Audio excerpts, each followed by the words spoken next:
Hello and welcome along to the Friday night show. I hope that we're live. This is the first time, as I say, it's the first time I've had the reins fully. So I think it's live. Anybody in the comments, if we're live, tell us. But I think we are. Um, but I'm joined tonight by Jed and James. How we doing, boys? All good, all good. Yeah, good. Well, I think we're all a wee Good. bit happier at the moment, so I'm not missing a Aye. Aye, there's a few things happening, or has happened today, that might put a sort of brighter picture on the horizon, but we'll get into that shortly. But first of all, I'll just let you see what's coming up in the show. So just bear with. I think it's that.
That was a production by our very own William Dobbin. That's coming up in the show, obviously, but there's a couple of other things. Obviously, the announcement today, um, Mark Law and what's the boy's name? Dudgeon? Can't even mind his name. Joe Dudgeon. Joe Dudgeon. Obviously, they've announced the resignation, etc. We'll get into that. But I'll just come to the comments. Just bear with me again, just to make sure I've got this right. Who's in the comments? We've got Monty, evening, Paul McFarlane. Hi, I'm the Paul. Monty saying evening. Paul McFarlane is saying something that is a private joke for Wednesday night. But aye, we'll get into all that in a wee minute. But first of all, I just want to touch on the Super Six. Now, bear with me. this is all new to me, Roscoe. Super Six updated table. So it was around on Wednesday night. I think Alistair Jack had been at the top previously, but he's lost his spot maybe to Mark Robertson, who's in 349. And then Alistair in second, Joe Finlay in third, Stephen Coulthard in fourth, Ryan Taylor fifth, Kieran Gilhooly is six, Kevin Hampsey 7, Anthony Dunn, our very own 8, James Bowie 9, and Franny just clinging on to the top 10 there and no more on 312. But aye, there's another round of that coming up tomorrow, so get your picks in for that by 3 o'clock tomorrow. And again, we'll bring that table up on Monday. But again, just getting all the house in order first. So we'll touch on the SPL predictor. So there was one during the week. Now, Stephen's not sent me the graphic for the updated table, so I'm just going to read it off my phone, which gives me great pleasure because I'm at the top on 41 points, followed closely by James and Stephen, who are both on 40. Willie is on 36. Mr. McGinty, who was flying high, is now mid-table on 35. It's dropped like a stone. Hopefully that's what will happen to Rangers as well soon. And then we've got Gavin in 29, Franny in 23, Jed second to last on 23 as well, and Anthony, who is in the top 10 in the Super 6, is languishing on 21 at the very bottom of the table. So that's that, but I'll just quickly get through all this first. We'll touch on our predictions for the weekend coming up. So we've got Williams first. That should come up on the screen, but it doesn't seem to be. Aye, it's certainly. Is it? Aye. You've It's still not got up, my man. Paul McFarlane's comment up. Oh, aye. That's Yeah, because there it's up now. Table. Right. I'll go back to the comments. Right, Willie's got Dundee 1, Kilmarnock 2, Hibs 2, Ross County 1, Rangers 3, Motherwell 0, St Johnstone 1, Livingston 0, St Mirren 2, Aberdeen 2, and I think it's 3. He's got 3-0 Celtic against Hearts, I think. I'm going to go and take that comment down 2 seconds. Or try and take it down. Fuck knows. There it's there. Right. Right. And then we'll go back. Right, we're getting the hang of this now. Just bear with me. Anthony, his predictions. He's got Dundee 0, Kilmarnock 2, Hibs 2, Ross County 0, Rangers 2, Motherwell 0, St Johnstone 1, Livingston 0, St Mirren 2, Aberdeen 0, Hearts 0, Celtic 2. And then we've got McGinty. Dundee 0, Kilmarnock 1, Hibs 2, Ross County 0, Rangers 3, Motherwell 0. I think you're probably not far off with that. St Johnstone 0, Livingston 0, St Mirren 2, Aberdeen 1, and Hearts 0, Celtic 3. And then my predictions are Hibs 2, Ross County 1, Dundee 1, Kilmarnock 1, St Mirren 2, Aberdeen 0. St Johnstone 2, Livingston 0, Rangers 4, Motherwell 0, Hearts 1, Celtic 2. Francis's is Dundee 1, Kilmarnock 2, Hibs 2, Ross County 0, Rangers 3, Motherwell 1, St Johnstone 1, Livingston 0, St Mirren 2, Aberdeen 0, and Hearts 1, Celtic 3. James at the bottom of your screen there has went for Dundee 1, Kelly 1, Hibs 2, Ross County 0, Rangers 3, Motherwell 0, St Johnstone 2, Livy 1, St Mirren 2, Aberdeen 1, Hearts 1, Celtic 3. Stephen is Dundee 2, Kelly 1, Hibs 4, Ross County 1, Rangers 3, Motherwell 0, St Johnstone 2, Livy 1, St Mirren 2, Aberdeen 2, and Hearts 1, Celtic 2. A narrow win there. I don't know if my heart will cope with that. Who's this? Gavin? Dundee 1, Kelly 1, Hibs 2, Ross County 0, Rangers 3, Motherwell 0, St Johnstone 2, Livy 1, St Mirren 2, Aberdeen 1, Hearts 1, Celtic 3. And then we've got Jed, finally. Dundee 0, Celtic 2, Hibs 3, Ross County 1, them 3, Motherwell 1, St Johnstone 2, Livy 1, St Mirren 2, Aberdeen 0, and Hearts 0, Celtic 3. So I think that is everything covered and all that. I'll go to the comments again, and we'll get right into the podcast now. Finally, after all that, but Well, sorry, actually, before we go into the podcast, I've got one more thing that I want to touch on. So, my big cousin is currently in the hospital. He went through a really big operation about 3 weeks ago, and he's got a long road to recovery.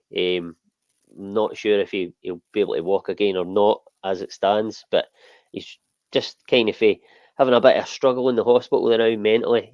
So I just want to give him a shout out in the podcast because he's a really big Celtic fan, and wish him all the best of luck and stay positive. And if anybody wants to just put a comment or that in, just to give him a wee G up because he's needing it, it would be much appreciated. But all the best, John. Love you to bits. But aye. We'll move right into the podcast now, and we'll start. Sorry, Roy. I want to reiterate what you said there. I know, John. Oh. So, full recovery, pal. Hopefully, we'll see you soon. Aye, appreciate that, Jed. Absolutely. But aye, we'll get right into the podcast finally. There's a couple of... There's Anthony putting a wee one in there. God bless John. There are a lot of them flying in now. Dion, get well soon, John.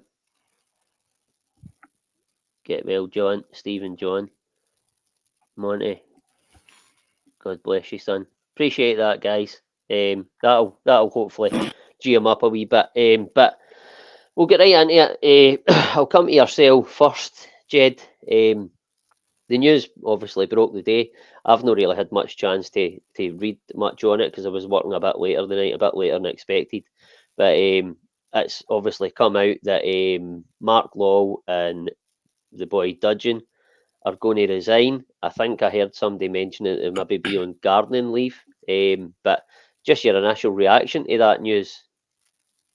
Well, I think that's one part of the Lawwell family going. I don't think people are going to be fully satisfied until his dad leaves as well. But at the end of the day, Mark Lawwell, what signings did he do? This is what we don't know. Was it his recommendations? We don't know. We really don't know. But we just hope, if the rumours are true, that Dermot Desmond was cracking the whip and getting the board all ship-shape for the future. We just need to hope that's true.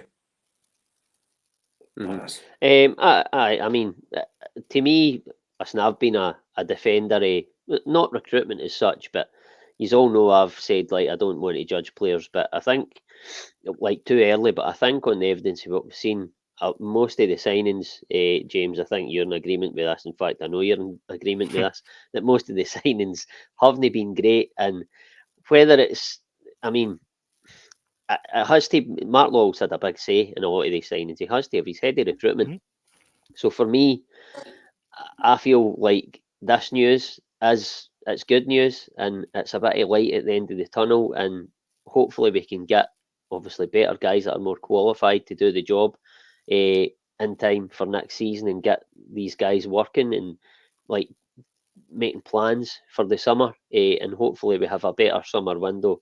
But again, your initial reaction just off the back of that? I was delighted with it, mate. Obviously, I've been on here moaning for long enough about the recruitment and things like that. And as I say, I've said before, I think it was either 3 or 4 transfer windows. I think it was 4 transfer windows that he was here for. And in that time,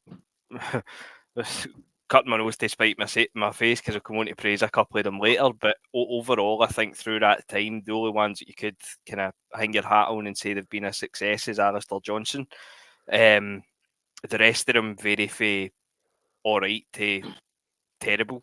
And I know people maybe kind of tend to cherry pick a few of the bad ones, but just overall, like, they're all kind of much of a muchness. There isn't, as I say, Johnson aside, Johnson's a standout, but apart from the rest of them, they're really all squad players. And I mean, you know my feelings on the recruitment in January and also in the summer. I don't think there was any need for us to sign as many players as we did in the summer. And then, ironically, I felt we had to sign more players than we did in January. So I'm delighted he's away. Obviously, no signing Miofsky in January has been the final straw, and that's what's seen him getting the bullet. But no, all jokes aside, I'm delighted. But hopefully now we can kind of restructure, and it's no if your face fits. Hopefully there'll be a proper recruitment process, and we will actually look to modernise that side of the club. Mm-hmm. Listen, I totally agree with that. You can't defend the indefensible sometimes, and Mark Law was indefendable. But to me, Jed, I don't know what you think. This sort of move, I don't know whether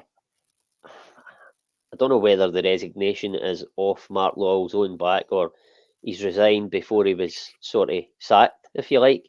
But I think the decision, whosever decision it was, smacks that no matter what happens this season, whether we win the league or not, listen, the fans might revolt and have a big say in it, but to me, it screams that Rodgers will be the manager here next season, whether we win the league or not. What do you think on that? Well, I'm still a believer that if we don't win the league, Rodgers won't be there. I don't. Mm-hmm. I think what this is, and this is only my opinion, what this has proved is they're trying to peacify the fans by the Lowell going, the first of many, because if they don't, and we don't win the league, the fans are going to be going absolutely ballistic, and there will be protests after protests. I mean, it's coming up like 30 years since the Celtics have changed. So, and you know how successful that was. Now, I'm not saying it's getting to the stage where we need people saying, "Oh, we can get new board members and a new owner." I mean, the guy who's the majority shareholder is one of the richest guys in Ireland. He's a billionaire. But the way football is now, they can't put their personal fortunes in because of financial fair play. But we have money there. And I just hope that we win the league, and then with the extra money we're going to be guaranteed with the new Champions League set up, we really go and make a statement in the summer and buy quality players, as we've all cried out for quality. So Aye. Listen, I mean, I just think that. Listen, obviously, I hope we win the league. Of course, I do. But I think for me,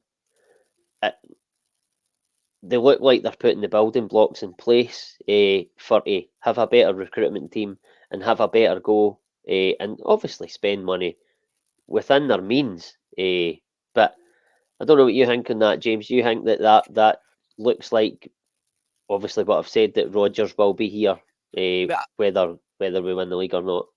I actually think it's a fair point, and to be honest, I hadn't thought of it like that before. In terms of the Rodgers side of it, look, I agree with Jed as well in the sense that if we lose the league, I think Rodgers should go regardless. And look, see if we do lose the league. Look, Rodgers obviously being the manager is a massive part of it, but as I say, there is also blame elsewhere, and part of it was the recruitment side and obviously the boardroom, but they're not going to sack themselves. But the recruitment side, it was a big part of it. And look, as I've said before, Rodgers has flip-flopped in his position all kind of year so far. But he has basically let us know that he's not happy. I think if you're reading between the lines of what he's saying, you can tell that there is issues there. So I think what you've said is a fair point. It probably is a suggestion that Rodgers will be here next season. But again, as I say, at the same time, obviously, we hope we're talking nonsense. We hope we go into romp the league for here. But if we were to lose the league, then I don't think he should be here regardless. I would want him gone. But let's not be doom and gloom. We're going to win the league. We're going to pocket the 60 million, and this new guy is going to have all the money to spend in an ideal world. And if that is the case, and look, I sat last year with Gavin McGinty. Obviously, the feeling was a wee bit more positive at that time, but the genuine consensus, I think, among everybody, was that we were in a position of strength with all the money in the bank, and we were going to go and kick on. We would have learned for history, basically, and we would have actually went and done it this time, and we didn't. Obviously, we now find ourselves in this position again, having these conversations, but surely this time they've got to have learned from their mistakes. You can't keep doing the same thing over and over again. So hopefully we go and win the league and then splash the cash in the summer to kick on to the next level and have a proper go in Europe, which is obviously what was spoken about openly at Rodgers' press conference. So fingers crossed it's a case of onwards and upwards for here. Listen, totally agree with that, and it's a good positive spin to put on it. I mean, in terms of what I've said there, I've always made the case that I understand that if Celtic don't win the league, that it would be hard to see Rodgers keeping his job, but that was before this move was made. But I've always said that if you could guarantee, which you can't obviously, but if somebody could guarantee me that Rodgers was going to be backed, certainly the way you've spoke there, James, then I would be happy to keep Rodgers even if we did, God forbid, didn't win the league this season, because I feel like he's not been backed and he's not been allowed to do the job at the minute to the best of his ability. But if he is back, Jed, and like I say, if somebody could tell you right now, guarantee the board would back, to the way James was talking there, even if we lost the league, would you trust if he was backed for Rodgers to get it right next year, or is it doesn't matter? He's lost the league. It's done. Yeah, I do. I think if he doesn't win the league, like I've been saying for weeks, guys, the majority of the players has been playing in the last 4 games. 9 of these starters all played last season under Ange, and up until the second half against Motherwell and then the game on Wednesday, we have been really poor, and that's down to Rodgers. At the end of the day, the buck stops with him. So if I hope I'm wrong, as I've said in this numerous times and on the chat as well, I would want nothing would please me more than Rodgers to prove me wrong and we go out and win the league this year. And then I'll hold my hands up and say, well done. Then he definitely gets a chance next season with the money. But again, try to be devil's advocate as well. He's Kuhn was his signing so far. I know he's just in the door, and it could be giving the guy a wee bit of injustice. But what I've seen so far in him, it's not filling me with hope. But I hope I'm wrong with that as well. I really do. But I think we're all guessing. I think the big thing for not even just at Celtic, but throughout Rodgers' his kind of full career at Liverpool and Swansea and things like that, barring a few, probably a handful of players, the recruitment hasn't really been great. Maybe I suppose you could argue he got it right at Leicester, but when I think of it, especially here, his first time round, his best football was played with Ronnie Dyer's team plus Scott Sinclair, who was obviously a great signing. At Liverpool, these fair share of duds as well. So, and look, I know obviously you've got a scouting department for that reason. So I don't solely blame.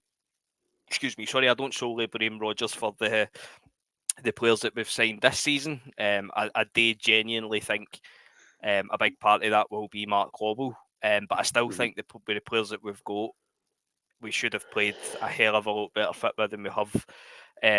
But obviously, up until this point of the season, I still think there's a lot more there. So I agree with Jed. As I say, if he loses the league, he should go regardless. Because he and look, we all said at the start of the season, his job and what he's good at, his positive management is to improve the players as he done the last time. And to this point in the season, we haven't really seen that. And I know I'm kind of talking as a doom and gloom merchant as I usually do, but obviously this week's been positive, so we just hope that we can really kick on for here. But if we don't, and I know there's a bit of a feel good factor coming back amongst us now, and rightly so. But if he doesn't win the league, like the league doesn't start in February, at the end of February, do you know what I mean? To this point, we've not been great.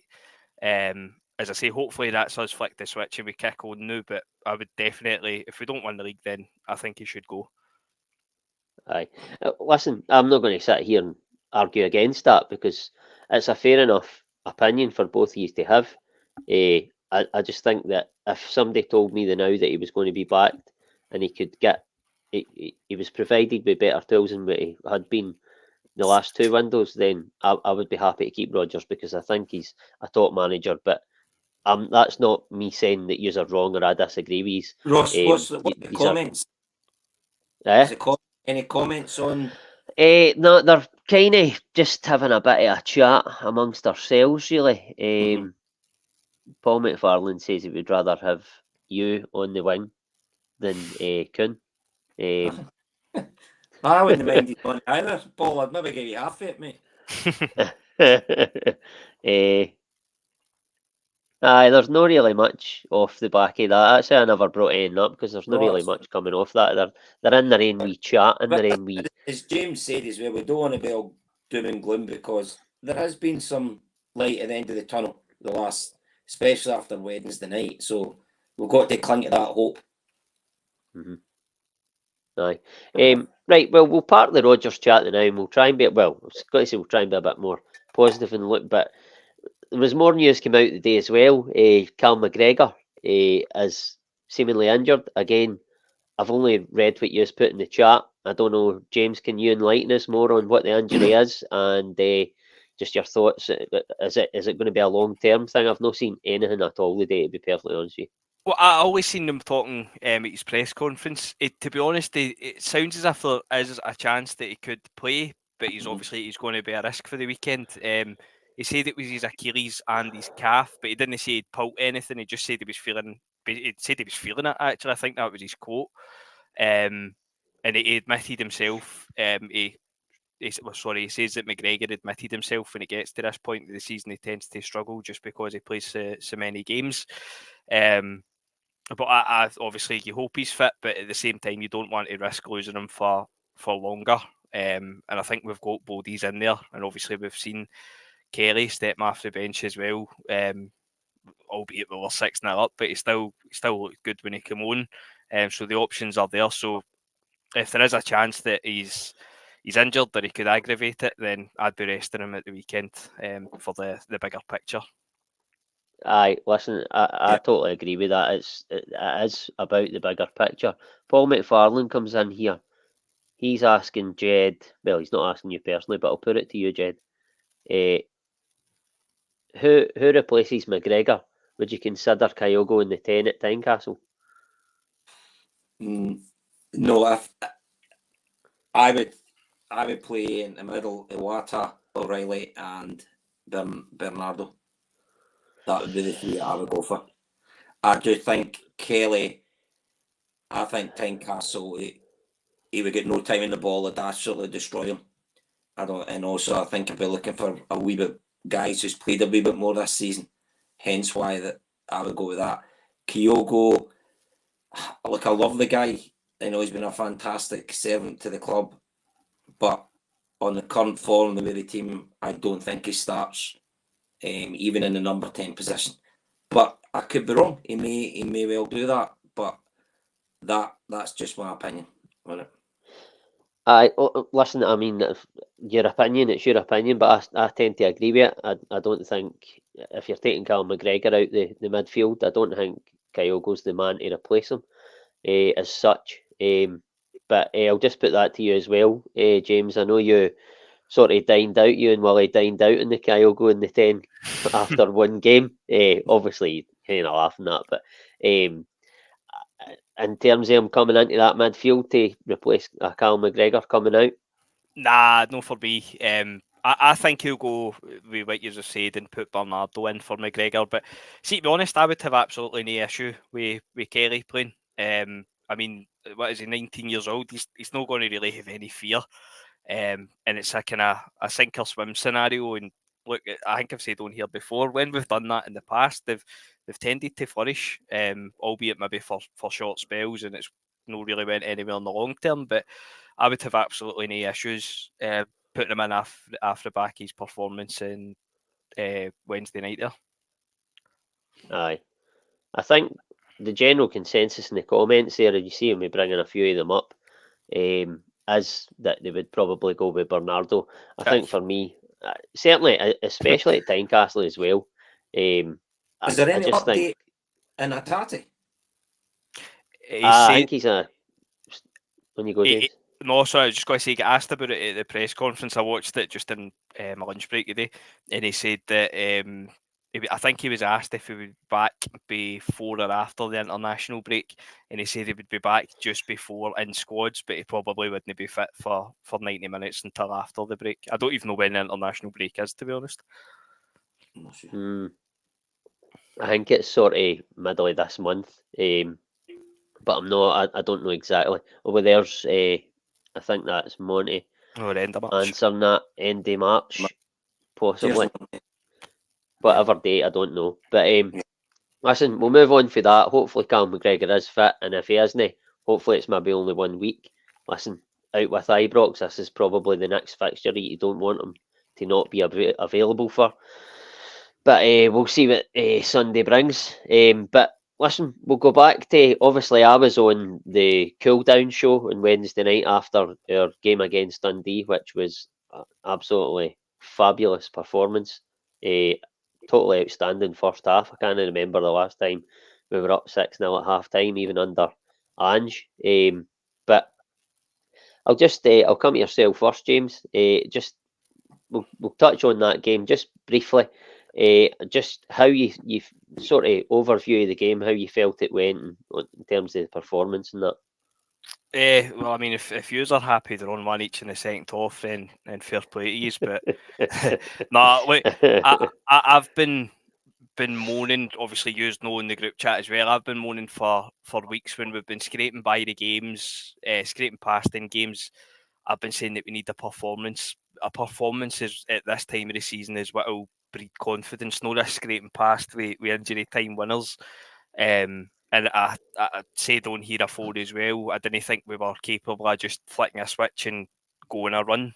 If I'm being totally honest, it looks, after the evidence of what we've seen, it looks as if that flick gets switch get flicked at half time at Firth Park. I know I'm kind of contradicting myself because at Firth Park we scored 2 goals in injury time and to an extent scraped past in that game as well. But that second half, it was like watching a totally different team. And then the big question coming out of Firth Park is, can we carry it into Dundee on Wednesday night? And look, if I'm being totally honest, a couple of minutes into the game when Dundee had a couple of shots in a corner, I'm sitting thinking, oh no, here we go again. Right. But we kind of got that out of our system right away and obviously absolutely romped it, and then just took the second half off as you're right today at that point. Obviously avoiding any injuries, as McGregor gets off injured, but you know what I mean. But no, I was delighted, and now the big question is, can we carry that into Tynecastle? And if we can carry that into, I'm not saying we're going to win 7-1, but if we can carry it into Tynecastle and get a performance and a kind of slightly comfortable win, then I'll start to see the shoots of recovery, and I'll hopefully feel a wee bit more positive with the last few remaining games. So I delighted. It's, as I say, it's what I've been asking for, just to get a good performance, a good solid comfortable win. But let's carry it on for here. Let's go on a run and put them right under pressure now. Aye, I think that you've summed that up really well. I think that it's too early to say right now that they've turned a corner. I think it's only a game and a half. I agree with that. But as you say, if we can take it into Tynecastle and get a decent result in that and a good performance, then I think we can start looking at that. I'll come to yourself, Jed, just on how you felt the game went as well, and if you think is it too soon to be talking? I know I've just said it, I think it is, but do you think it's too soon to be talking about we've turned a corner, or are you ready to just get carried away and hopefully we can go on a run to win this league? I mean, I hope so, but I mean, I'd like to thank James, because like you say, they think the twos have been very negative at times on the chat, and you have a lot of pressure off me, James, so thank you for that. But on Wednesday night, I think I actually put it at half time when I was at the game on their chat, that it's no rocket science. We move the ball so much quicker, and when we do that, we create chances. And that to me was just every time we went up the park, I thought, oh, we're going to get something here. And we've not had that in ages. And the fans got right behind the team on Wednesday. You could see that. And at half time, I don't know, like anybody watching at home, but at the stadium, that noise for the team getting taken off was unbelievable. Honestly, it was I've never known that a team getting an ovation like that leaving at half time. And that's got, and I think even Brendan Rodgers commented on that. So look, I'm a lot more hopeful now for Sunday, especially. I mean, the Hearts got led up last week. Hibs should have beat them off the park on Wednesday night, and their fans know that. They know that. So we score first on Sunday, we'll be okay, because we're starting. If we play with that same intensity, moving the ball like that, we will beat Hearts. My worry is if we play like the first half against Motherwell and let them come at us. That's my only concern. But hopefully we won't do that. But and then also on Wednesday, I was delighted when they announced the man of the match at the stadium for Yang. I thought Yang was absolutely tremendous. When was the last time we've not seen a winger like that this season? You know, young boy Beck got booked, and then we got the first goal when they got the foul. And then after that, you could see Beck was frightened to put a challenge in against him because Yang had him. So he did. And am I right in saying, is that the first time he's played 90 minutes for us as well? Because he's usually I think you could be right, Jed. He usually comes on or he gets taken off. So that's got to give that guy confidence moving on to Sunday, because look, I think he's going to be the first name in the team sheet on Sunday after that performance on Wednesday night. Because even near the end of the game, he was still trying his heart out to get the ball into the Dundee box for us to get another goal. So yeah, I was came home a happy man on Wednesday night. Took me a wee while I got home right enough, but I got home and it was woke up with a smile on my face Thursday morning. We've not had that for a wee while. Aye. Did you go into work and go, do I look happy? Well, it's good. I mean, my office is in East Kilbride, and a lot of the guys in the office are all blue noses. And they're actually okay, because we were just chatting in general. And I know I was just trying to be realistic. I says, look, if we can leave Ibrox and still only be 2 points behind, I think we'll win the league. And I was trying to say, and the guys actually agreed with me. I says, the pressure is all on yous now. How yous going to cope with that? Because if we go to Ibrox and score first, yous are going to get in your teams back big time. And how yous going to cope with that? But look, that's down the line. So, but they are coming out the woodwork. I'll be honest. You know, they're talking about it more openly in front of me, and I'm not biting. I'm just keep myself quiet, and hopefully I'll just have the smile on my face. That'll be enough. That's if we do go on and win this league title, I think it will be as sweet, if not sweeter than any of them, albeit we haven't played our best football throughout the season. But just touching on the game still, James, thought we scored some brilliant goals the other night. Obviously, CCV opened the scoring. Then it was Ida, O'Reilly, Maeda, Taylor, McGregor, and then young Kelly. 7 goals, 7 different scorers. Great night at the office. Could have been 9 had O'Reilly's volley and Palmer's effort went in. Right. But what was your pick of the bunch, and talk us through that one? The pick of the bunch is probably Kelly's in terms of just being a good finish, but Maeda's was an absolute belter. I mean, where's he kept that hidden since he signed for us? I know he scored the cracker at Easter Road and all, but that was just a shot, if that makes sense. This had a wee bit of skill involved. Obviously, he's weak and a drag back for it. And I know we've had a laugh at the Miofsky thing and all that last week, but having a physical presence up front, and look, I love Kyogo. We all love Kyogo. He's a brilliant player, but I think we've all said it. he's no suited to this style, and Rodgers can tell us his style hasn't changed. You can't lie to what we're watching with our own eyes. And on Wednesday there, it just kind of highlighted the importance of having a physical presence up front. I mean, he does go. When was the last time we scored a goal even similar to that? Excuse me, sorry. Even the Carter Vickers one, it's just good to have an actual aerial threat again. I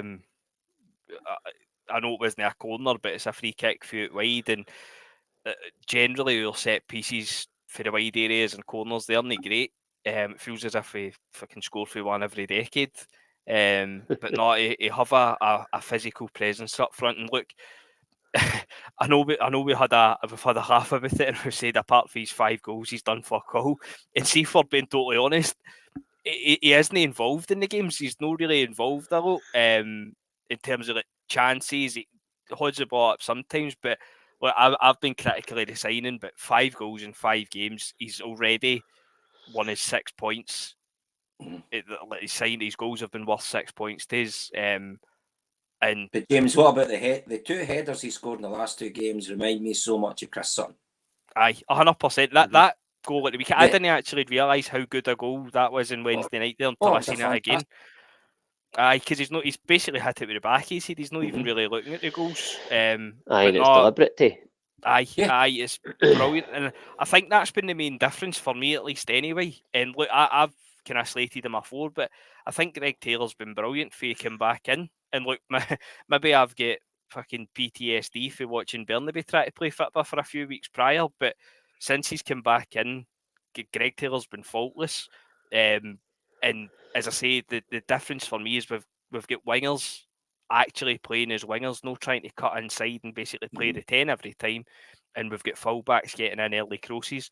And obviously, as you pointed out, the goal last week at Fir Park comes for Taylor's, I think it was Taylor anyway, Taylor's early cross. And then obviously he does go for the other side. Johnson as well, it looks really good on Wednesday night. It's probably the best he's played in ages. So, aye, as long as we keep going like that, hopefully it is a case of onwards and upwards. Yeah. Aye. Listen, you've touched on Ida there, so we'll come on to that. I was going to talk about it a wee bit later, but let's just talk about it now while we're on the subject, Ida. I'll come to you first, Jed. So obviously Ida's came into the team. Kyogo looks to be out of form. But do you think Ida coming in, do you think off the back of what you've seen him, do you think he suits the style more? Do you think it in the last couple of games certainly? Do you think he's more suited to the style, or do you think it's just a term? It's a case of Kyogo's out of form, or do you think that just the whole team is functioning better, and Ida's just come into a better functioning team at the right time, or do you think it's more down to him as to why we're functioning better? To be honest, I think it's a bit of both. I mean, like I said, on Wednesday night, we're moving the ball so much quicker. And we had wingers who were getting the ball in. Now, like I say, the first 3 goals are headers. I couldn't tell last time we'd done that. But where Ida is definitely a Rodgers type player. He's not in the same level as Dembele, but he's that physical presence where if they can change it to put the ball up, he'll can hold it up a wee bit as well. And I mean, I love Kyogo, but I just don't think he's suited for Rodgers' style of play. And James hit the nail right in the head. Rodgers saying we haven't changed. Well, my God, I've been at the games watching them, and we have totally changed the way we are playing. Totally, because if you watch, Franny will back me up with this. When Franny was at a game with him last month, I says, Franny, watch the centre backs. It's like a shopping trolley. They go up to a certain bit and then they can't get any further. They have to then pass it, even though there may be space for them to go. They'll get up and then they just automatically pass it to one of the wingers, and then they run back. So the system has been different than under Ange, without a doubt. So for Rodgers to say that, I do think it's pretty poor. But right, well, sorry, can I just come back on that, Jed, a wee bit? Because listen, I understand where you're coming from, but I think when it's like Scales or whoever's been playing alongside him, that's not Carter Vickers, then I agree that that's what happens. And I just think that talk piss, Franny. Franny in the comments for you. Aye. No, So, Franny, why did you agree with me at the game then? because Franny's nice to your face all the time. He's a half man behind a screen. Nah, he's only having a laugh. But no, in terms of I agree with what you've said. But when Carter Vickers isn't in the team, I don't think we've got that base where we can build attacks properly. I think if he's come back into the team that last half hour at Fir Park, I think he was the big difference. Obviously, Yang played really well. He'd have got his 2 goals, but that guy building attacks and bringing the calmness and that base is just like invaluable to us. And I think we changed immediately, pretty much when he came on. And the first thing when he gets the ball, he thinks a forward pass. Liam Scales or Welsh, when they were playing together, I said it before, they passed themselves into cul-de-sacs, and then their passing was so poor coming out for the back that they then put themselves under pressure because they can't beat the press with a pass.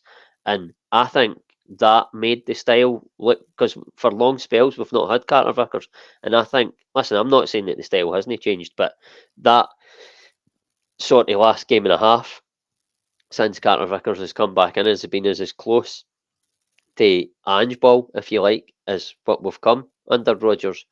So I don't think, me personally, I don't think the style has changed per se, but I think the personnel have really played a big part in how slow we've played at times. I don't know if you listen. You can come back in that, Jed. I don't know if you agree with that, James. I disagree with you, Ross. I tell him he's talking Clearly piss, Jed. Jed. like I mentioned earlier, on Wednesday night, we moved the ball so much quicker. And there were people looking for the ball, where in the last few games, they've not been looking for the ball. And but that coincides with Carter Vickers coming back into the team. That was my point. No, one man doesn't just change how Carter Vickers is still the same. He goes up and he gets to position, then he passes it. They're obviously told they can't go up further unless it's a set piece, and then they're going back in. It was because we had players who were willing, who were up for it on Wednesday night, who wanted the ball. Yang wanted the ball. McGregor wanted the ball. O'Reilly wanted the ball. Where a few weeks ago they were hiding. They were absolutely hiding. I remember being on after the Hibs game when we won late on. I felt like, they were playing with camouflage shirts on because they were hiding. But they certainly weren't hiding in the second half against Motherwell and all the game there in Wednesday. That's fair enough. So then does that not say to you that's more desire that's been lacking rather than style? Yeah, has it coincided with the 4 Celtic players having their wee meeting? McGregor, well, Taylor, quite possibly, aye. And I'm trying to think of the other one. Is it that? And they've galvanised the team rather than Rodgers? I mean, we're just I'm guessing. Aye. I mean, all I know is I'm happy. I'm happy with the way the last 2, the whole of the game on Wednesday night and the second half against Motherwell has, I'm looking forward to Saturday now. If we can go out with that intensity, we'll be fine on Sunday. But we need to keep that going. The mantra, we never stop. Let's hope we never stop. I think I was just going to say, James, just throw your Tottenham's worth into that.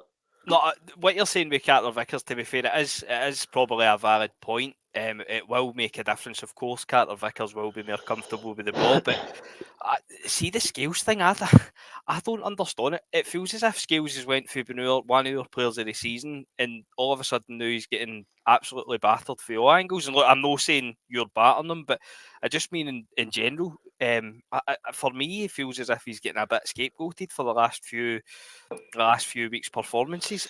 I think Scales has been really good this season, and even look, I know he's maybe not been as good, but I still think he's been very, very passable the last kind of month or so, basically since we came back from the winter break. Well, I'd said on here previously, for me, Liam Scales' best qualities are defensively. If you ask Liam Scales to be the one to carry the ball out for the back, you're asking for trouble. And look, we've seen Nawrocki obviously come on Parkhead against Rangers, and then he was passing balls through the eye of a needle. And in fairness to him, they were coming off.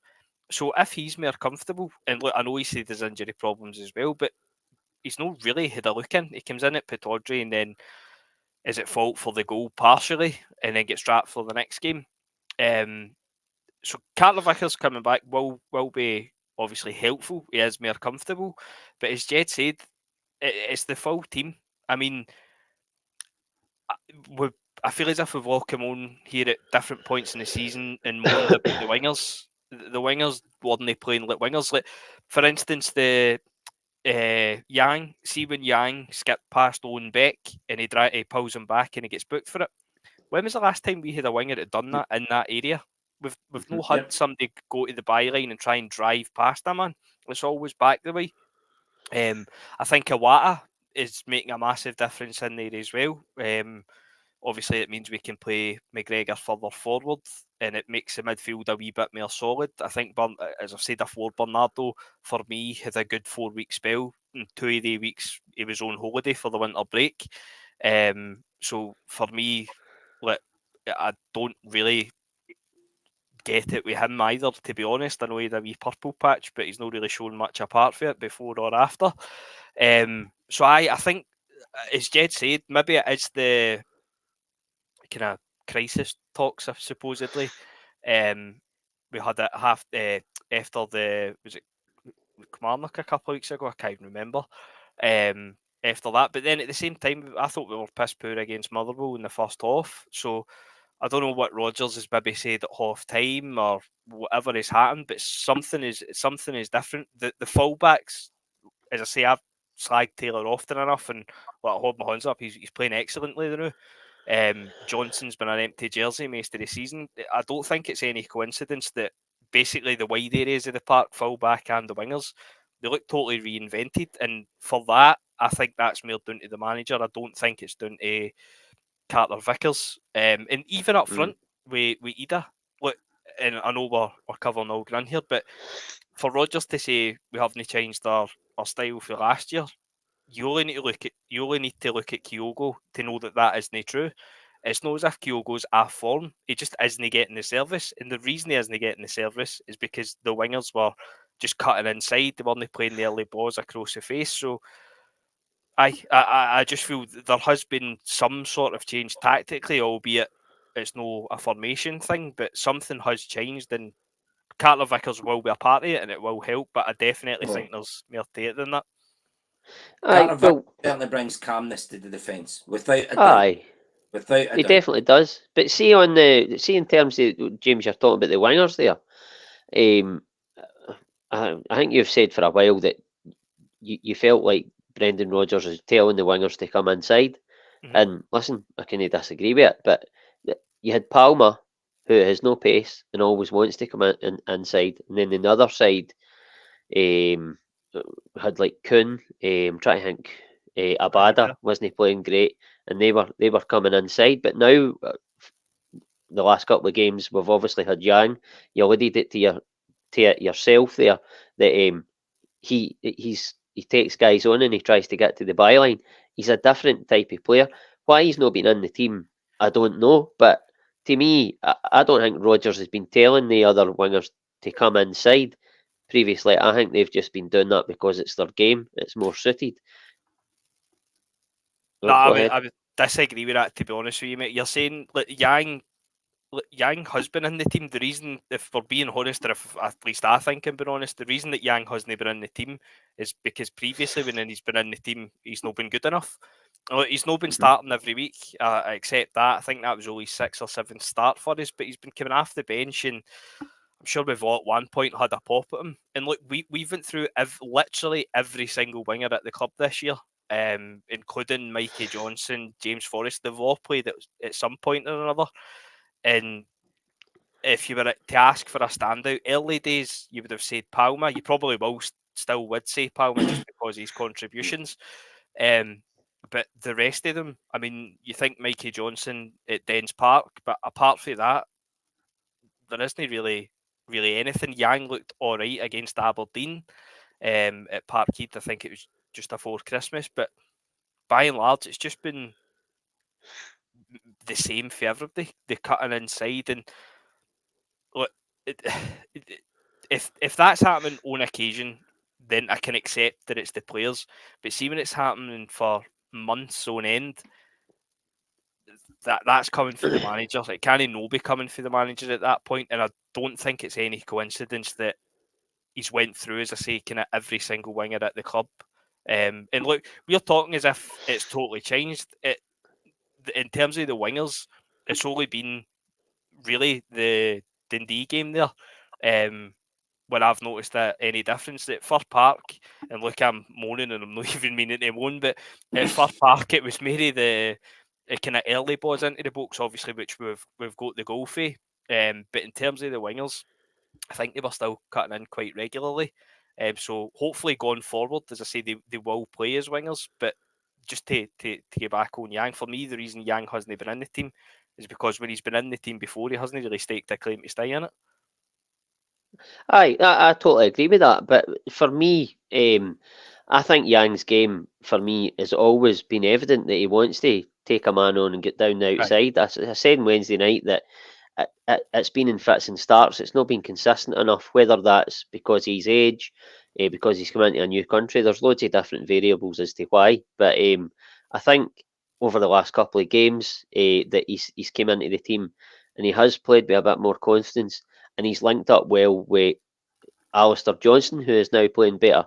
If Yang comes inside, then Alistair Johnston's overlapping him, or Yang's making that time in his runs better because he was getting caught offside a lot, and Alistair Johnston can slide him in. And I think we've seen that. And then on the other side, I think obviously we're playing with Maeda now over these last. And listen, I know it's only a game and a half, so it might change again. Do you know what I mean? But I think Maeda's playing on that left hand side. I think Celtic are a better team with Maeda on the left hand side, and you've seen it. He was getting to the byline the other night as well, which leads me on to my point that I don't think it's been totally. Listen, you're entitled to your opinion. I don't think it's been totally Rodgers telling players to come inside. I just don't think that the players who he's been playing on the wings. Listen, Yang, as I've said, hadn't been consistent enough. But for the most part, the players that's been available are players that want to come inside. I don't think Rodgers per se is telling them to come inside, because Rodgers' teams in the past, he's played with Sinclair on one side, Patrick Roberts on the other side, and they guys get down. He had the width, and he had guys getting to the byline. He wasn't telling guys in that team to come inside, which is why I find it really difficult to believe that is the sole instruction that Rodgers has been given to the wingers. But what's your thoughts on that, Jed? I don't know if it is Rodgers told him to do that. I just, when you look at Palmer, I think he just does it because he hasn't got the pace to go down the wing. So he had to cut back. Now, where Maeda has the pace, Yang has the pace to go past him. So the only one I could really say it is Palmer, because for a winger, he's not got the pace to go past him. So he has to cut back. And 90% of the time he does do that. That's how, if you're the defender against him is always trying to push him down the wing, because he knows he won't try it. Mm-hmm. But I don't think it's necessarily been Rodgers who has told him to do that. I just think it's when you're out there, all things, you're making a split decision. Can I get past this guy or not? And if you're down a can, you're automatically going to get into your safe mode, where you'll try and cut back into your stronger foot as well. Aye. So I mean, I'm taking that you kind of agree with me. I don't know. Listen, I'm not saying James is wrong. It's just a difference of opinion. Just what you see, how you see the game as such. But we'll move on to the sort of midfield. There is conundrums. Obviously, Cal McGregor's going to be out the team. Before that, if Cal McGregor is in the team, well, hopefully Callum McGregor isn't going to be out of the team. We don't know for certain, but if Callum McGregor is in the team, James, and you've got Matt O'Reilly there, the conundrum over the last couple of games, I think Iwata has staked a claim to be that third choice midfielder without Hatate being available. Is he, for you, the one that we should be going with for the rest of the season, or do you think that Bernardo is still? Do you think? I'll put it a different way. Do you think we should be playing the fixture with these types of players, and if we're at home against, with the greatest of respect, I don't know, maybe a Livingston or something, do you think play Bernardo because he's more attack minded, or do you think keep continuity and just have Iwata in that team because he provides solidity? I'd have Iwata, regardless if we were playing fucking Bucky Thistle or Barcelona. I'd have Iwata in that team with McGregor and O'Reilly. I don't get the thing with Bernardo. I know, as I said earlier, 4 good weeks, 2 of them he had off on holiday. But apart from that, as I say, prior to it, he was coming in for the Champions League games. He wasn't bad, but he just wasn't really good either. He was kind of pretty anonymous. And I think the last few weeks as well, it's been similar. Obviously, when he had that wee kind of purple patch, the kind of cries, sign him up more. And I didn't really buy into it at the time because I had that feel that it could just be a wee purple patch. And look, I hope he kicks on again, and I hope we do sign him for 6 million at the end of the season if he does. But I just don't think I've seen enough for him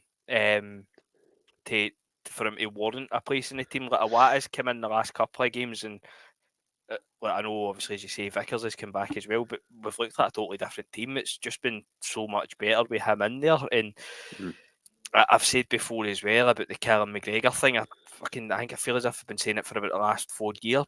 For me, McGregor's best football is played going forward. When we're playing a midfield 3, he cannot be the deepest of that 3. And that's not to say he doesn't do it well, because he does, but I just think there's other people that can do it better, and we can see his qualities going forward. Obviously, he gets his goal against Dundee on Wednesday night there. So for me, while Hatate's injured, that's nailed on by a country mile. Iwata would be starting alongside McGregor and O'Reilly. I totally agree with that for all the reasons that you've stated, basically. But Jed, I've said for long and weary, and Stephen has as well, that we would like to see Iwata in the team. We're finally seeing it. Listen, he came in, I think he played the last game at Tynecastle and he scored, and then I think he maybe got injured, and that's why he came out of the team. I might be wrong in that, I can't remember, but he definitely came out of the team after that, and he wasn't seen for ages. But as I said for long and weary, want him in the team, but then you look at it and you go, right, Hatate's no far away from coming back into the team. So if right now our strongest midfield is Iwata because of the solidity, and it lets Callum McGregor push up one, and then you've got Matt O'Reilly. If Hatate comes back and he's fit and firing, does Iwata drop out, and then we go with, well, James has made the case that the 3 midfielders all do the same sort of thing. Does Hatate come into that bracket as well, and does he go back into the team, and if so, who drops out? Well, if we're being honest, why should it need to be Iwata that drops out? Because that's the question I'm asking. McGregor who had a should? good season, but yeah, he's capped now, and he's on his game. He's phenomenal. But there could be a possibility where you could have Iwata, Hatate, and O'Reilly in the middle of the park. I think that'd be quite a strong midfield. But Hatate's going to take a wee bit to get back up to speed, and unfortunately, have we got enough time for him to get back up to speed? So I do think we're quite fortunate in the midfield, where even if McGregor's out and Sunday, I do feel as though we've got cover for him. Mm-hmm. I was a bit concerned if Iwata wasn't fit, and also Hatate wasn't fit, but I do feel Bernardo will come in, and you would like to keep the same nucleus of the team all the time so they get used to playing more, but it ain't going to happen, I don't think, because of people we we niggling injuries, as McGregor's proved, so we're going to have to use the squad. Mm-hmm. We're definitely, but like I say, if I would like to see what the midfield will be like with Hatate, Hawata, and O'Reilly. See how that comes out.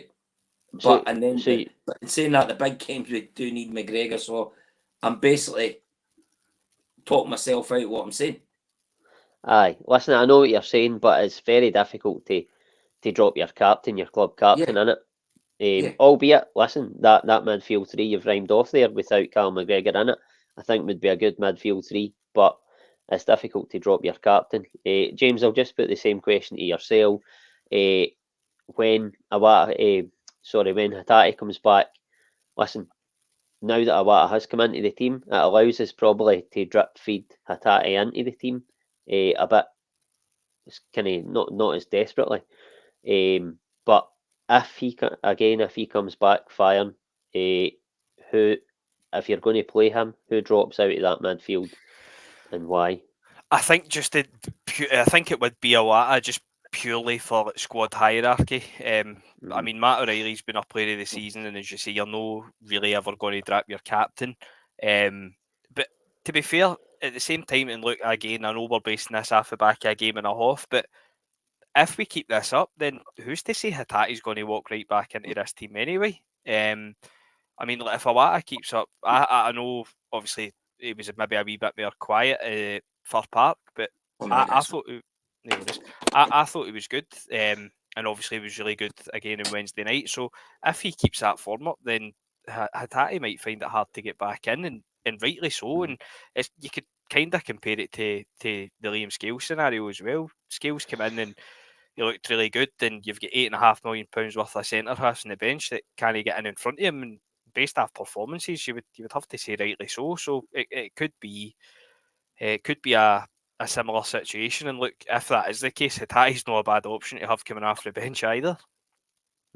Aye, listen, that's bang on. I think when Hatate is back, if, as you say, if Awata keeps up the form, I just think the balance of that midfield three is really good, and it's very similar to if you've got a settled centre back pair and it's really working, and then, like say last season, if Starfelt was out and I don't know, somebody was playing alongside Carter Vickers and they were doing well, and it was at this point of the season, do you just put somebody back in and break up a partnership?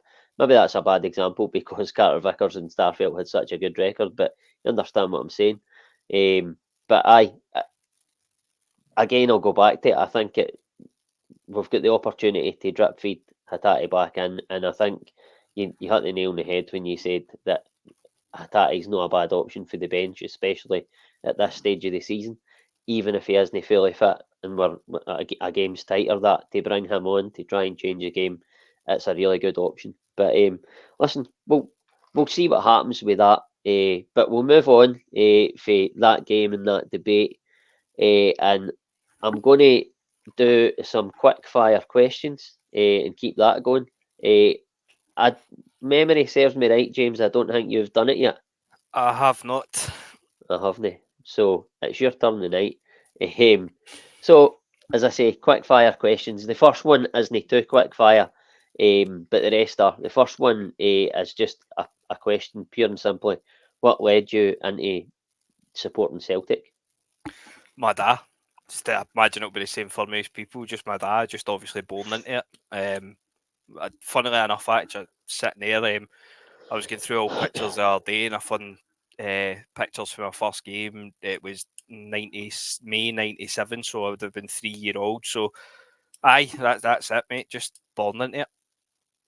Aye, like most folk. I wasn't like that, to be fair. You're really old now.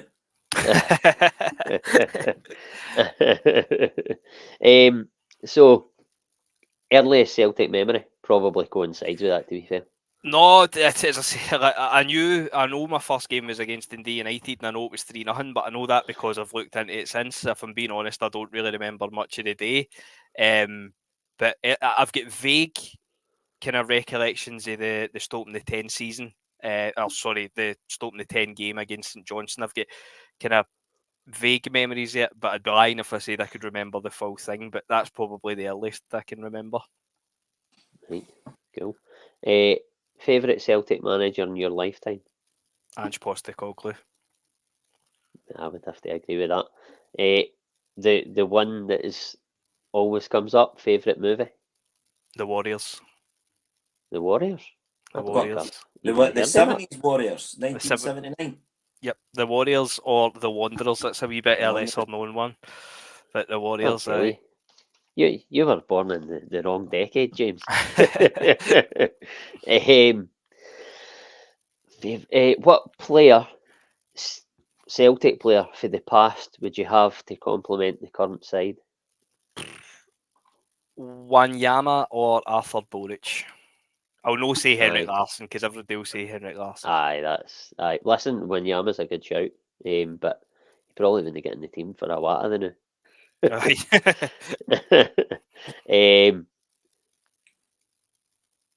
Another team you have a soft spot for? Nah, I'd be lying if I said anybody, to be honest with you. I don't really look out for anybody else's results. Anybody that I've got a bet on, anybody I've got a cut on, that's my answer to that one. But I've not really got one in particular. Fair enough, just solely Celtic, which we all are, but I have a wee soft spot for Arsenal, but it's only a small spot. It's nothing like Celtic. Will we win this league? Yes. Yes. That was the answer I wanted. It wasn't going to be anything else, was it? Hero growing up, Celtic or otherwise? Again, it's Henrik Larsson. I know it's the one everybody will say, but that's who it was. Aye, that's fair enough. Game of life or death, Scott Brown or Cal McGregor? Scott Brown, and it's not even a question. It's Scott Brown by a mile. There you go. Who's better, Kieran Tierney or Andy Robertson? Fucking thought you were going to say Kieran Tierney or Greg Taylor.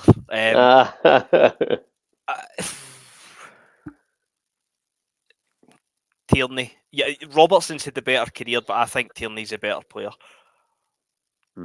I totally agree with that. I think injuries has hindered Kieran Tierney's progression big time, or he would have had every bit as good a career as Andy Robertson, totally.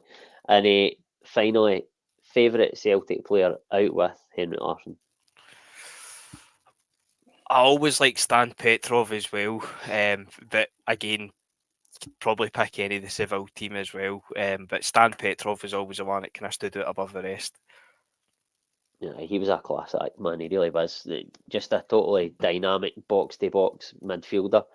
When he first came in, wasn't he sure, but under Martin O'Neill, like Minnie, that's where he played his best football, and he was outstanding, wasn't he? I always remember, it's totally going off subject, but when I was younger, I remember we had it was like the green kind of total 90 top. It was the Celtic badge in the middle and like the yellow night tick up here. It was the season with Zarafsky was here.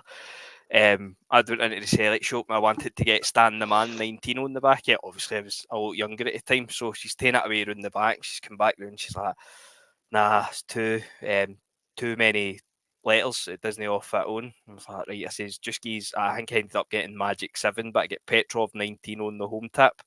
The next season we signed Jan Venegura Hesselink, and that all managed to fit on, but I'll no cast up about that. But funnily enough, it was literally a couple of weeks later. I was in the town with my mum, and we were in next. And as I say, obviously I was all younger at the time, and I'd just got all my stuff for school, so I had pens and all that, and I was stoning Petrov 19 on the back of the top, and fucking the big man walked across in front of us, and I was absolutely buzzing. I'm like, go and get me sign my top, My mum was like, no, pulling me back. He's out with his wife, shot him, just leave him. I was like, fuck. So I didn't get it. Oh, that's a gutter, man. A good story though, good story. Right, we'll move on for that, and Ross, we'll look ahead. I feel that old now. I think I'm on CBBS.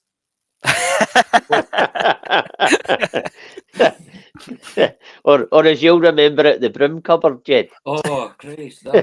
Honestly, I just feel as though I'm going to have to look at my bus pass.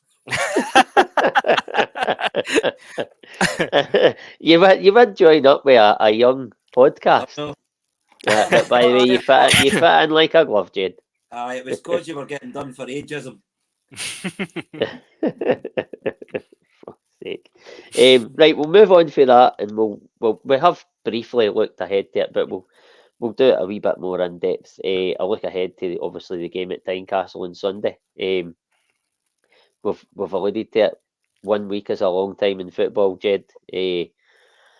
Of this time last week we were, I think, was it off the back of the Kilmarnock game, or we were looking toward? It wasn't good anyway. Whatever point we were at, it all looks better now. Going into that Tynecastle game, you've sort of alluded to it, but how do you think it will go? And what do you think the starting lineup will be? Well, the starting lineup: Hart, Taylor, Scales, CCV, Johnson, and midfield will be Awata, O'Reilly, Bernardo, Maeda, Yang, and Ida will be up front. Honestly, guys, I think if we play with that quick passing again as we did on Wednesday, I think we'll win the game quite comfortable. Because Hearts, I was on Twitter just looking at some of their own fans' comments, and they were lucky against Hibs, so they're reeling about getting done in the 5 goals at Ibrox, and they know they get out of jail on Wednesday night. So they'll probably think, "God, this is the last thing we need Celtic coming after that performance on Wednesday night." But we need to go after them from the first minute, and we've done it. We've had a lot of big victories at Tynecastle over the years, so just go for it again. Like I said, if we play to our ability, there's only one winner, and it's us. Aye. Well, listen, Hearts always try harder against us, but there's Paul McFarlane putting in 3-1. Yeah. We've got Kieran Allen. He thinks it'll be 3-0. Yes. He thinks 2-0 at half time, 3-0 at full time. What about yourself? What do you think the score will be? I think did I not put 3-0 in the prediction? I think I need to check. Whether 3-1, 3-0 or 3-1. But I definitely had a score in 3 goals. And I tell you, just for Scales with a header. One of them. Maybe. Aye, fingers crossed. James, come to you. Again, feel good factor is back. Hopefully it stays. In terms of the game and your lineup and score predictions. In terms of the lineup, I think it will be the same as Wednesday. If McGregor doesn't make it, then Bernardo will come in for him. I think we'll win. I think I said 3-1. I don't think we'll keep a clean sheet because we still are. Even on Wednesday, we conceded a couple of chances, and Hearts have obviously got Shankland up front. But just as Jed said, we've had a fair few false dawns this season. Hopefully this isn't another one. We carried it on for Fir Park into Wednesday, so let's go out and carry it on again for Wednesday into Sunday. Hopefully we can get, as Jed says, for the first goal. First goal will be massive. We'll set the tone and we'll go for there. We'll just get more confidence for it. So, 3-1. Hopefully we'll be 3-0 up, and then Hearts will score. But 3-1. Hopefully it's comfortable. And as I say, if we get the result and the performance, then that's when we can start talking about things being back on. Well, that's it. We've said it earlier in the podcast that if we get a good result on Sunday, then we can start saying that's definitely a corner has been turned. We've got Simon Fedeni here. I think that I don't think I've seen him in the comments before. I might be wrong. If you're a new commenter, welcome along. But he thinks it'll be 5-2. I would take that all day, every day, and twice this Sunday. But me personally, I'm the same. I think it'll be the same lineup. Albeit if Cal McGregor's fit or no, and it would be Bernardo that comes in. I think in the predictor, I went for 2-1 to Celtic. I don't think my heart could handle that, but if in the end we get the victory, I'll take it. But just before we finish up, I don't know what you think of this. It was just sort of sprung to mind. Just a wee theory. Obviously, we're now playing for all the world a bit better. I'll come to you first, James.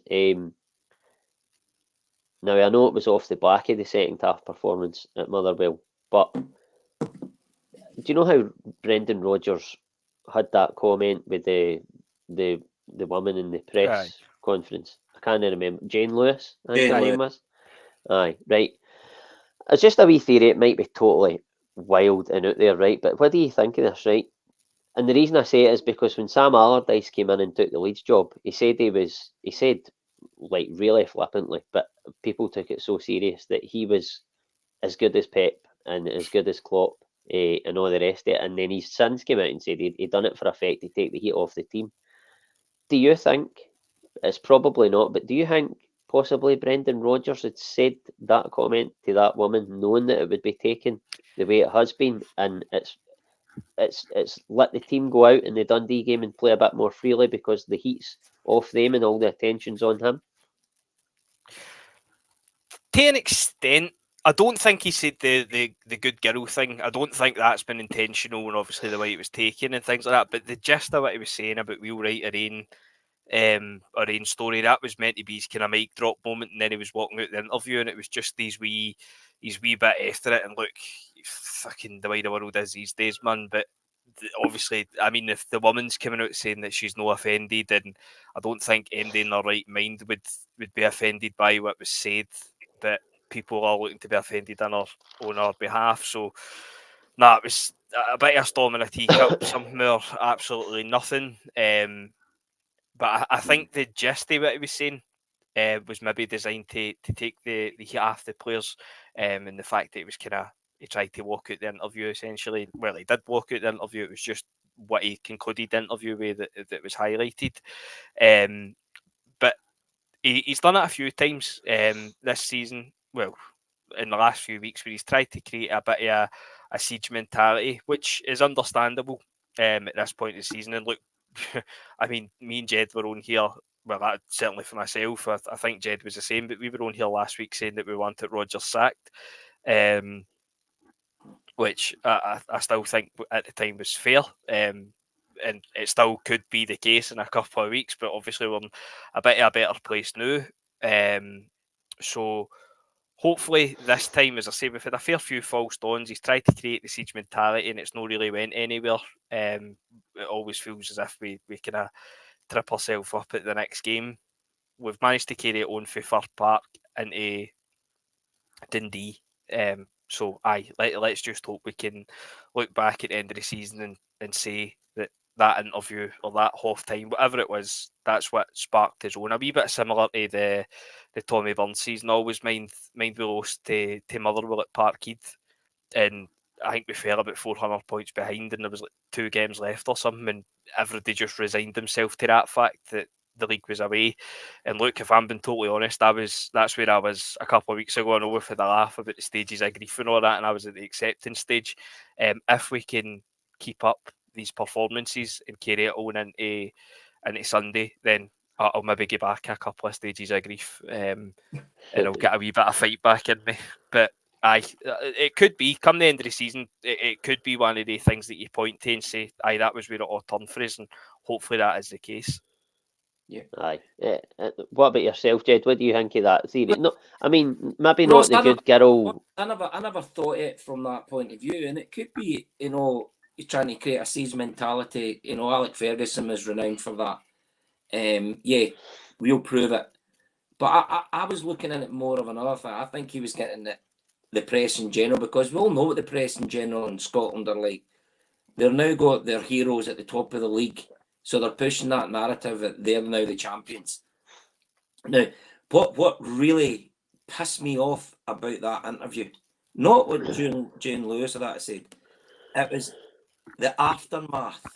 Radio 5 Live, Channel 5, Talk Sport. I was listening to Talk Sport, and Jim White wouldn't let it go.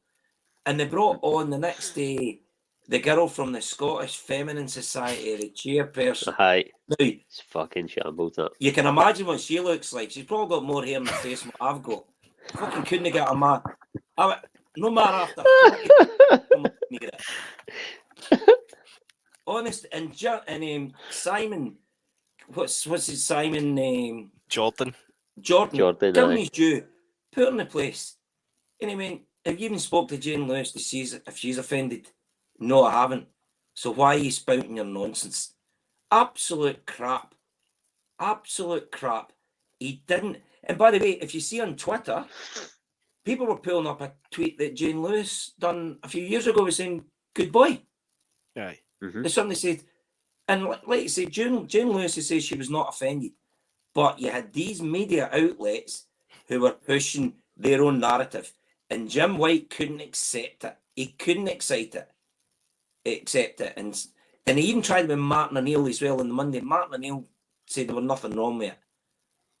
Yeah, it's plunge. I'm old school, I can get away with that, but it's a bit, you can imagine that. You could mark her with a pick. I bet she was ugly as sin. No one else even in the feminist society. And I'm sorry that being said, Jed, if we drop points at Tynecastle, as sure as shit we'll be on here next week calling my sexist pig and saying he should be sacked for breach of contract. So let's keep our powder dry. Well, listen, I know. Next week, I think I'm on Wednesday night or something. So I'll need to wear a dress. I'll get one of the wife's dresses or something. Put that on, just for more balance. Aye. Aye, right, well, move on for that. Listen, I think that if we can stay in touch, and when I say that, if we remain at the very worst 2 points behind Rangers and go to Ibrox, I think we'll be okay this season. But I'm not making any wild predictions. I'm just going to say, if we get to Ibrox and it's still 2 points or better, we'll be okay. We'll leave it at that. Ross, after the game at Ibrox or before the game? If we get to Ibrox, go into Ibrox, still 2 points behind at worst, I think we'll be okay this season. That's all I'm saying. What says yours? For me, strangely enough, it's not the Rangers games that kind of give me the fear as such. It's every other game, and it's the way it's been this season. It's the games that you just expect to pretty much turn up and win that we've slipped up in. Don't get me wrong, Rugby Park isn't falling into that category, but like Kilmarnock at home, that's the games where it's kind of your bankers in it, and then you've got your tricky away games, and it's been a bit flipped in its heat this season. Aye. What about yourself, Jed? Yeah, I mentioned earlier, that's why I asked you the question. I feel if after the 7th, I think it's the 7th of July, the 7th of April we play Rangers, I think if we come out of that worst case scenario, 2 points behind, I think we'll be fine. And you can guarantee when the split's done, we'll be down at Rugby Park. Without a doubt. We will be down there. So, and Aye. James is bang on. I think, we're more worried about some of the other teams. I think we've got to go in. Every game now is a cup final. We've got to win it. Aye. That's the mindset I would try and install. And they probably haven't installed that in the team now anyway. Mm-hmm. Yeah, Plunge is bang on. Aye. He's bang on. I think, personally, I think you're bang on what you say there, Jed, that every game is a cup final. I think, what have we got, 10 games left? Yeah. I think if we get 9 wins and a draw, I think we're champions. Well, I think that's blatantly obvious, but I think we're capable of doing that, is what I mean. Who's the guy? David Tanner? Oh, aye, we David, aye. I did, aye. What was it again? So, if Celtic win every game, they'll win the league. Aye, and then it was along the lines, oh, God. But Rangers are still winning the league. Along the lines of Rangers still win the league. It was something, and that's aye. Was it no? If Celtic win 9 and draw 1 or something, then they'll win the league. And he says, "Well, no, if Rangers, no, if Rangers win all the games, aye. I know. Obviously, it was stupid. I know. Now you wonder why he's no longer employed by Sky. Aye. Right, well, what we'll finish on. Let's not get too far ahead of ourselves. One game at a time. It's Tynecastle on Sunday. It's probably our toughest game before Ibrox. If we get through this, then it's a massive step, and it could be pivotal in the championship race. But we'll just finish off. I'm going to do a wee quiz. The same as what Stephen does, so it'll be shout out your answer. Whoever says first. Oh, it's no Stephen. It's set of questions, is it? No. Oh, it's sorry me. then. Fucking in 1902, who invented the golf shoe or something like Aye, that? no. Next Friday. And I'm going to do it a wee bit different for Stephen because it just goes on forever. It'll be the best of five questions, and whoever is in the lead at the finish, at the end of the 5 questions, is the winner, and that's it. Simple as that. So question 1. Celtic clinched last season's title at Tynecastle. Who were the goal scorers?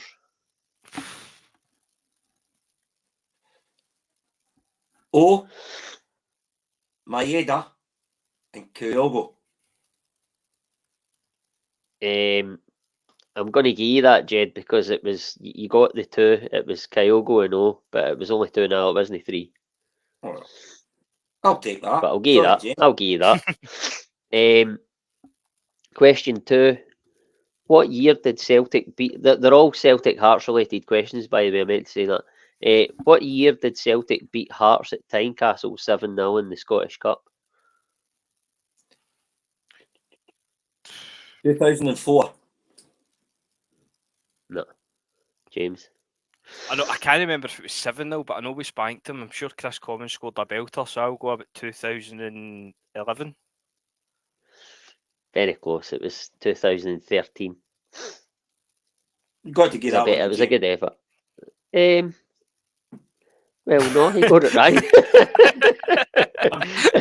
I'm trying for the young team here, James. I thought it was higher or lower, Jed. That would have given me a... Play your cards right. When you said that about Commons, I was thinking of the game when Larson and Sutton and that scored, but that was maybe 5-0 rather than 7-0. Aye. I know the one you're talking about. I think Petrov got a goal in that game as well. It was an early kickoff, if I remember right. So question 3. This is a bit of an easier one, I would like to think. Which former Celtic player scored the winner for Hearts in a Scottish Cup semi-final between the sides? Beattie. Yeah. Right, FUD. Absolute FUD. I was spewing that day. I was at the game. That was at Easter weekend, if I remember right as well. Aye. I don't think he's stopped running for his celebration yet. Oh man, it was so bad. See, when we left that game, it was me and Franny went through and he drove. I think he was working the next day, I can't remember, but we got back to the motor, and the motor when they start, it was just like, this day couldn't get any worse. Fucking jumped in Craig Beattie's back, he would have taken you up the house, man. That was the game he'd fucking basically done the lap round the track, wasn't it? Oh, I know, it was absolutely, like, it was bad enough that we lost to Hearts in a semi-final, but for him to go and do that, I thought it was scandalous the way he celebrated it, to be perfectly honest with you, considering he came through our youth ranks. But don't get me wrong, I hate honestly no celebrating against your former team and all that. I understand it, but I don't like it. But that was a bit fucking OTT. Aye, definitely, man. Right, so question 4. In that, so this might be a tricky one, unless your memory, you've got a photographic memory, maybe. In that same game, what was our shirt sponsor? Tenants. Aye, well done, Jed. Well done, Jed. But you think Tenants the same Magners? No, I thought it was Magners. That's my go-to beer. Aye. Oh, you can't beat a big pint of Tenants, Jed. Right, so if James gets this, then it makes it 2-2. And we might need to do a tiebreaker. I didn't actually envisage that happening. But right, final question. In what year did Celtic sign Stephen Presley? 2000 and... I'm trying to think after the kit. Between two, we'll go 2005. 2007. Oh! It's 2006. That is, aye. That was the 2 I was in between as well, 5 or 6. That was the total 90 shirt. I always mind that. You were very close with your years, James. You were 2 out and 1 out. But aye, good effort. But that's the end of the quiz, and Jed wins at 2-1. But That brings us to the end of the podcast. I just want to apologise because I've not really brought as many comments up as I would have liked to. I'm not used to it. I forgot sometimes, and then other times I don't know what it is with this pad, but I've been clicking on the comments. You've probably seen my hand going like that all the time, and they've not been coming up. I don't know if it's just a really slow pad or whatever, but some of them have been coming up, some of them haven't. So I've just kind of sacked it to an extent. But listen, thanks for getting involved in the comments, regardless. And if you like what you have seen and watched and heard, then hit the like button, subscribe, tell your friends about us. It's all good. But again, thanks for watching. And Jed, James, if you've enjoyed yourselves tonight, looking forward to another good game, hopefully. Yep, definitely. And guys, look out for a wee picture getting sent tomorrow. I'm off to Dublin tomorrow, so I'm going to get. Oh, are you? Yeah, I'm going for a day. First flight Just out, for a day? last flight back. Me and the wife's going. Yeah, first flight out, last flight. So going to get a wee photo of a pint of Guinness. Oh, you going to Guinness factory? Mm-hmm. Oh, brilliant, man! I'm so jealous. Going to go, yeah. Oh, that would be great, man. Well, and you enjoy that, Jed. James, what's your plans this weekend? Nothing at all, mate. Pretty quiet one. I don't think I've got anything lined up. Just basically waiting for the game on Sunday, to be honest. Aye, I'm a bit like that myself. I'm going out a run tomorrow because I'm doing a half marathon actually on St Patrick's Day. So I've got a run tomorrow morning at 7 o'clock. But I'll get the half marathon done on St Patrick's Day and then treat myself to a few Guinnesses as well, I think. But for now, by the way, Ross, see on that, good luck with that because you're a better man than me. I was a better man than you before. I tell you that, Jed. Nah, I'm only kidding. Nah, listen, on that note, we'll end it. Thanks for joining us and thanks for your input, guys. And again, thanks to everybody in the comments. And until Monday, stay well, keep safe. Hail, hail. Cheers.